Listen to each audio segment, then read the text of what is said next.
warahmatullahi wabarakatuh. Hai teman-teman semua, kembali lagi dengan saya Fatika Ningsih dengan NIM 40040324620024.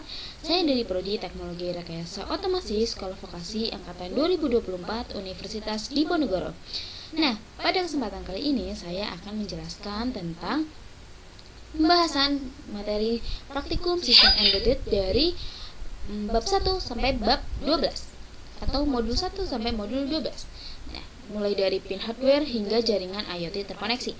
Nah, langsung saja kita mulai.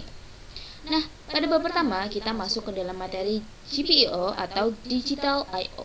Nah, apa itu pengertian dari GPIO dan Digital I/O ini?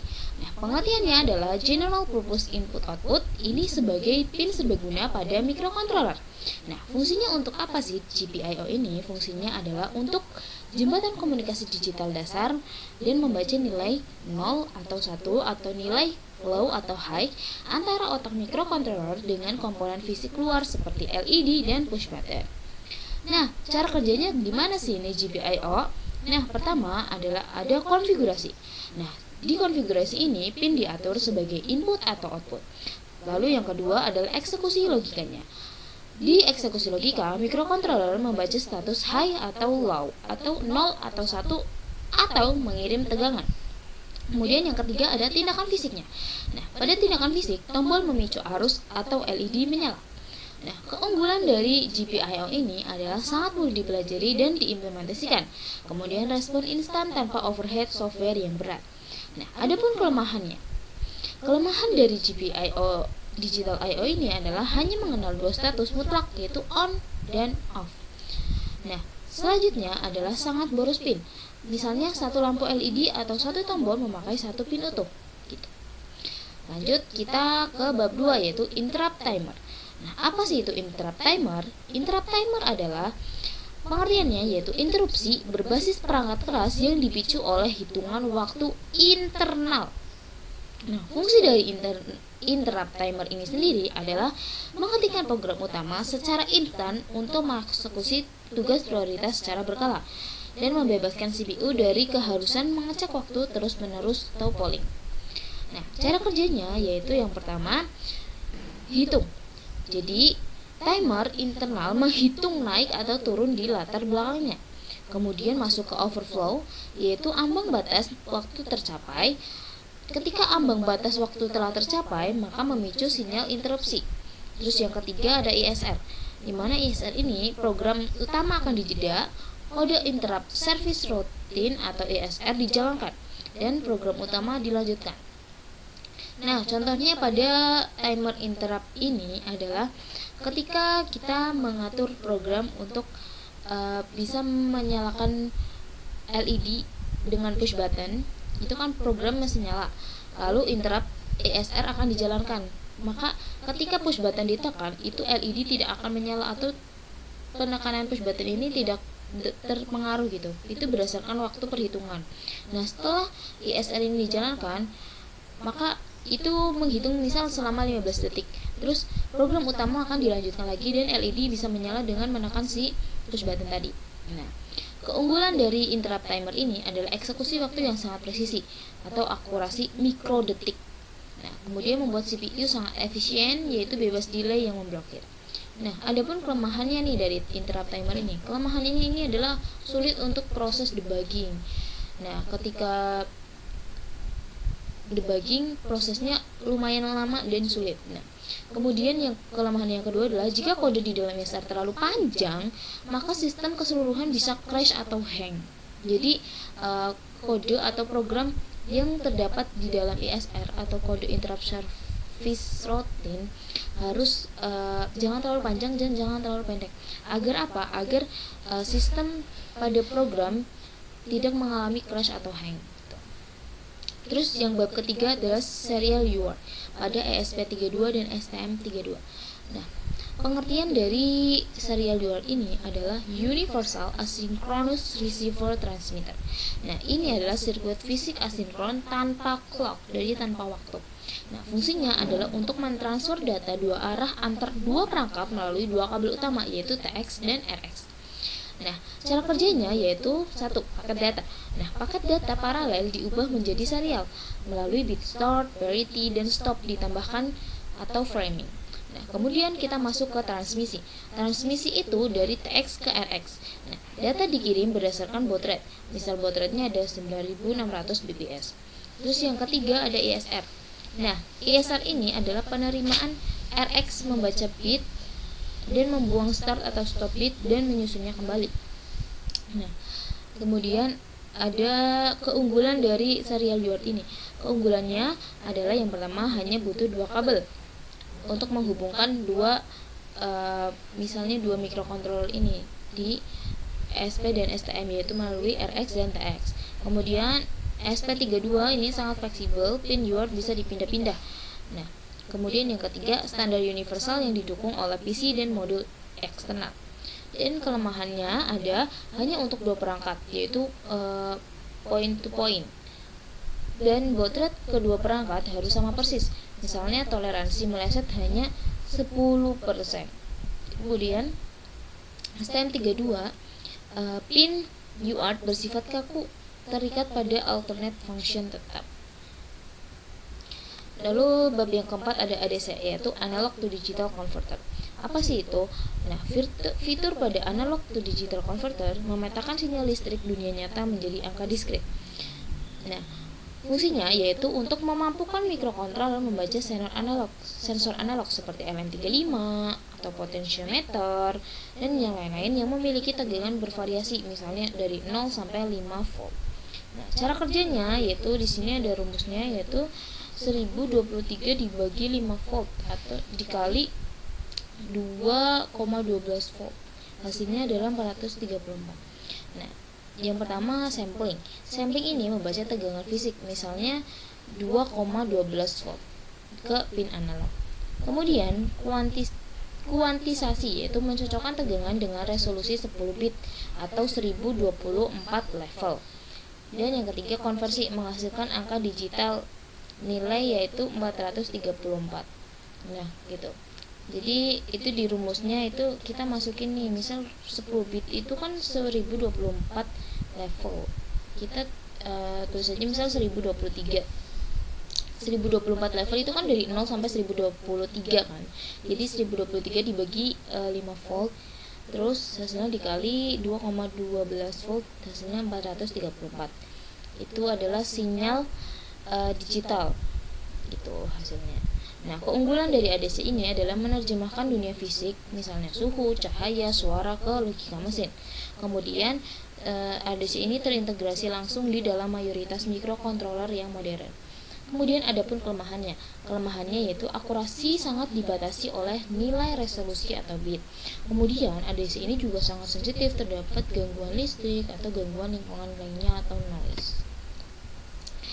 Nah, kemudian kita masuk ke bab 5 atau DAC dan PWM. Tadi kan ADC, analog to digital converter. Sekarang digital to analog converter dan PWM.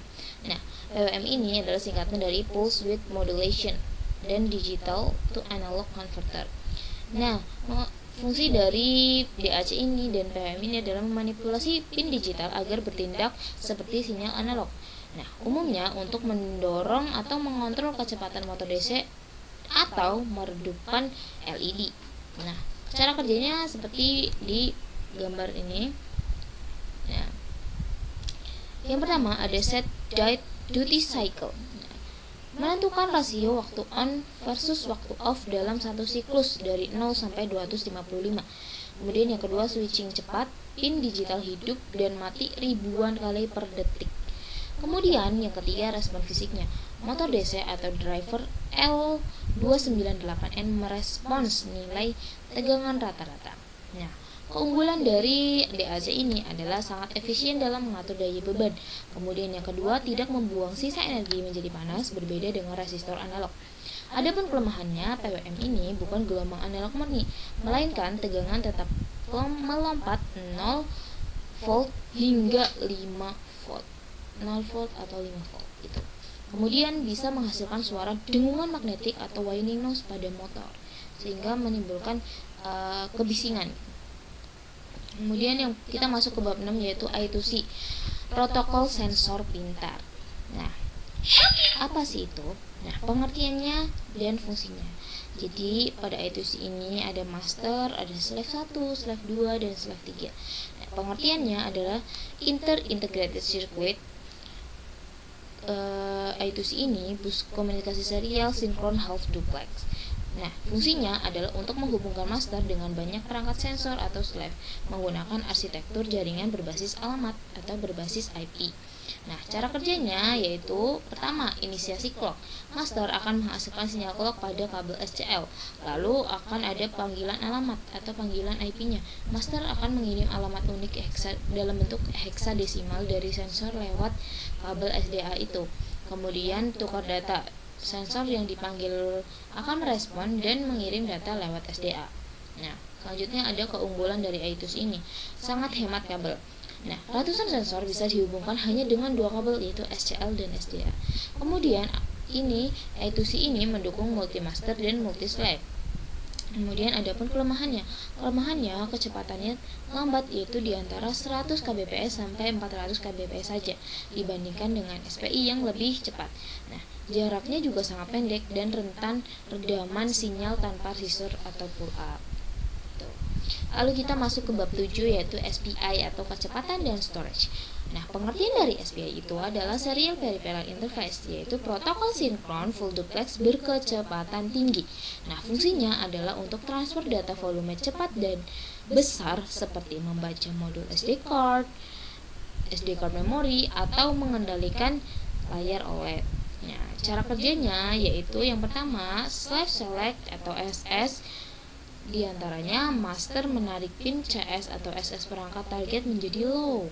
Nah, setelah itu akan ada sinkronisasi clock dengan cara master mengirim sinyal waktu di jalur SCK. Nah, di jalur SCK tuh yang ini ya, teman-teman. Nih.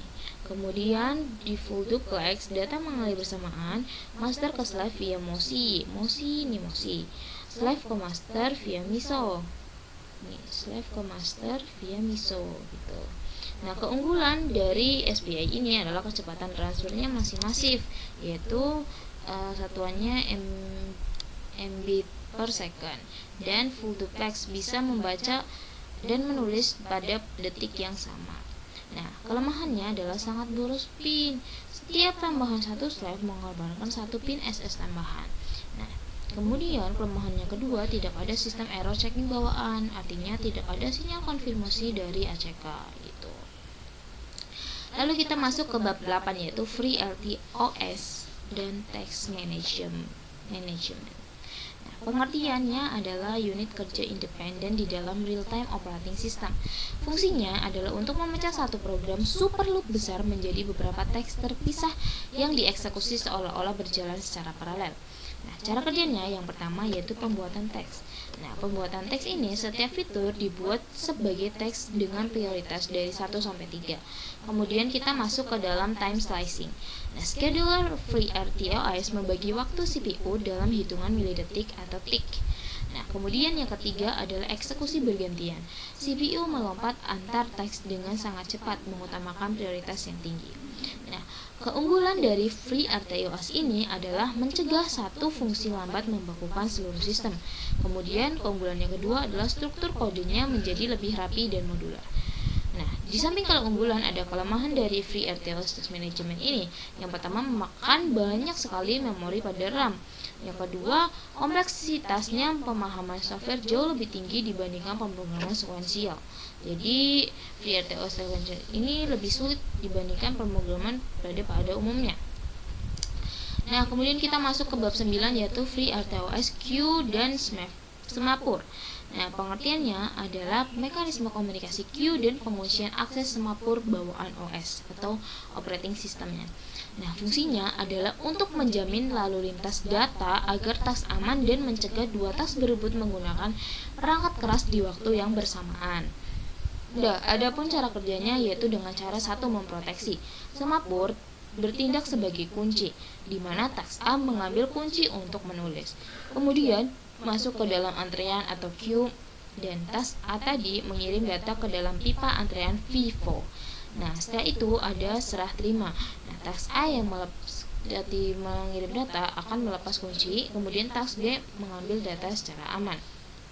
Nah, keunggulan dari FreeRTOS ini adalah menghilangkan race condition atau kerusakan memori akibat tabrakan akses atau crash. Kemudian yang kedua, menjamin sinkronisasi data antar proses. Dan kelebihannya ada yang pertama, resiko deadlock atau sistem macet abadi jika dua task menunggu kunci yang salah. Nah, kemudian kelemahan yang kedua adalah pemrosesan data menjadi lebih sedikit lambat karena overhead pada operating sistemnya. Lalu kita masuk ke dalam bab 10, yaitu FreeRTOS Timer dan Notification. Pengertiannya yaitu software timer dan metode text notification akan secara langsung atau direct. Nah, kemudian fungsinya untuk mengeksekusi rutin berbasis waktu lewat OS, di mana ini tanpa interupsi hardware, dan mengirimkan sinyal pemicu instan ke sebuah teks. Nah, kemudian cara kerjanya yang pertama ada set timer atau trigger. Timer pada operating system diatur atau sebuah kejadian fisik memicu notifikasi. Kemudian yang kedua ada unblock text, di mana notifikasi menembak langsung ke teks yang sedang tertidur atau block state. Kemudian yang ketiga ada eksekusi callback, yaitu teks terbangun seketika, bekerja lalu kembali tertidur lagi. Nah, keunggulannya yaitu eksekusi ringan dan super cepat. Dan keunggulan yang kedua jauh lebih hemat RAM dibandingkan dengan queue tadi. Dan kelemahannya hanya bisa mengirim nilai bilangan bulat sederhana, bukan struktur data yang sangat besar. Dan notifikasi rentan tertimpa jika teks tujuan belum siap menerimanya. Lalu kita masuk ke dalam FreeRTOS dan Memory Advantage. Dan yang pertama ada pengertiannya. Pengertian dari Memory Advantage ini adalah alokasi heap dan stack secara dinamis dalam RTOS. Fungsinya adalah untuk mengatur bagaimana RAM mikrokontroler yang terbatas dibagi secara adil tanpa mengalami kebocoran memori. Dan cara kerjanya yang pertama, deklarasi pool. OS mengamankan satu blok RAM besar yang disebut heap, kemudian kita masuk ke alokasi dinamis. Saat teks diciptakan, maka operating system memotong sebagian RAM khusus untuk stack. Dan yang ketiga, kita masuk ke pembersihan. Jika teks dihapus, memori dikembalikan ke heap agar bisa dipakai lagi. Dan keunggulan dari FreeRTOS Memory Advantage ini adalah mencegah memory leak jika ditangani dengan benar, kemudian mengoptimalkan RAM sistem kecil hingga batas maksimal. Adapun kelemahannya yaitu rentang heap fragmentation, yaitu memori tersisa tapi terpecah kecil-kecil sehingga OS atau operating system gagal membuat tes baru. Kemudian kelemahannya kedua adalah membutuhkan tanning alokasi secara manual, yaitu melalui trial and error. Kemudian kita masuk ke bab terakhir, yaitu bab 12, yaitu network atau konektivitas IoT. Nah, pengertiannya yaitu modul jaringan nirkabel dan stack protokol TCP/IP. Dan fungsinya adalah menghubungkan mikrokontroler ke jaringan lokal atau cloud server untuk pengiriman data global, yang mana kata lainnya adalah Internet of Things. Nah, cara kerjanya adalah yang pertama kita koneksi router dulu, yaitu kredensial dimasukkan, alat mendapat IP address via DHCP, kemudian soket komunikasi. Dan pada soket komunikasi ini membuka protokol jaringan HTTP atau web atau MQTT untuk mesin. Dan yang ketiga kita masuk ke cloud sync, di mana data dari sensor diolah operating system lalu dikirim menjadi paket data internet. Dan keunggulan dari network ini adalah jangkauan monitoring tanpa batas geografis. Kemudian keunggulan yang kedua adalah membuka potensi penyimpanan big data dan analitik. Dan kelemahannya adalah yang pertama, sangat menguras baterai dengan sangat cepat. Kemudian keamanan data masih rentan jika tidak dienkripsi, serta adanya jeda atau latensi koneksi. Dan kita masuk ke dalam kesimpulan. Jadi kesimpulan dari arsitektur embedded system stack ini ada 4 layer. Dan yang mana layer yang pertama yaitu fisik dan perimeter atau dasarnya, yang mana ini terdiri dari bab 1, bab 4 dan bab 5, yaitu GPIO, ADC dan PWM. Kemudian dari layer kedua jalur komunikasi atau syarafnya. Ini terdiri dari bab 3, bab 6 dan bab 7. Bab 3 UART, Kemudian bab 6 A2C dan bab 7 SPI. Kemudian pada layer yang ketiga yaitu otak dan operating system management. Terdiri dari bab 2 interrupt, bab 8 text, dan bab 9 yaitu Free RTOS queue, Free RTOS timer, dan Free RTOS memory. Kemudian pada layer yang keempat, titik keluar atau ekspansi yaitu bab 12 yaitu network atau IoT tadi. Nah, 12 bab ini bukanlah teori yang terpisah. Mereka adalah blok bangunan atau building blocks, mulai dari mengontrol listrik dasar melalui GPIO, berbicara dengan komponen eksternal melalui SPI dan A2C, mengelola multi tugas tanpa tabrakan melalui FreeRTOS, hingga merilis data ke dunia networking atau network. Dan ini adalah anatomi lengkap dari sistem IoT modern. Dan sampailah sudah kita di akhir pembahasan pada materi ke-12 bab pada praktikum sistem embedded ini. Apabila ada kesalahan kata atau kesalahan informasi yang saya share kepada Anda bisa merevisinya atau bisa kasih tahu yang benar di kolom komentar di bawah. Sekian dari saya mohon maaf apabila ada kesalahan kata. Wassalamualaikum warahmatullahi wabarakatuh.